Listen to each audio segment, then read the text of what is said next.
আজি কুমলীয়া কঁঠাল আৰু মাংসৰ ৰেচিপি লৈ আহিছোঁ। হেল্ল' এভৰিৱান, আপোনালোক সকলোকে মোৰ চেনেলটোলৈ স্বাগতম। আজি এয়া কঁঠাল বনাইছোঁ, ইমান সোৱাদ হৈছে, খাবলৈ ভাল লাগে। ইয়াৰ বাবে মই ধুনীয়া কুমলীয়া এটা কঁঠাল লৈছোঁ, লগতে সেইখিনি সিজাই ড্ৰেইন কৰি দিছোঁ পানীখিনি। এতিয়া আনপিনে মই পিঁয়াজ কাটি লৈছোঁ।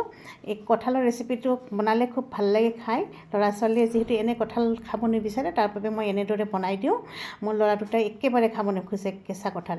এতিয়া মই তেলত নহৰু, তেজপাত আৰু পিঁয়াজ দি ভালদৰে লৰাই তাত মাংসখিনি দি দিছোঁ। লগতে মই হালধিৰ গুড়ি, ধনিয়া জিৰাৰ গুড়ি, জলকীয়াৰ গুড়ি দি অকণমান লৰাই, লগতে আদা নহৰুৰ পেষ্ট আৰু নিমখ জোখ অনুযায়ী দিছোঁ। অকণমান টাইম লৰাই ইয়াতে ইলাচি, ডালচেনি আৰু লং দি পেলাই অকণমান টাইম মই পানীখিনি শুকাবলৈ ঢাকি থৈ দিম। আনপিনে মই কঁঠালখিনি ধুনীয়াকৈ মিক্সাৰ গ্ৰাইণ্ডাৰত মিহি কৰি ল'ম। আপোনালোকে এনেদৰে মিহি কৰি ল'ব, আৰু নহ'লে এনেও দিব পাৰে আপোনালোকৰ ইচ্ছা। মই অকণমান মিহি কৰি লৈছোঁ, নহ'লে মোৰ ল'ৰা দুটাই নাখাব তাৰ বাবে।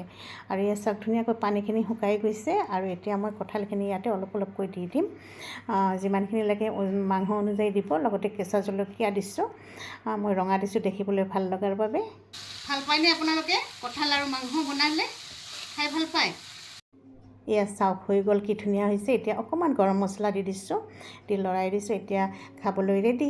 আজি মোৰ নিচিনা বনাই খাবচোন আপোনালোকে। বাই।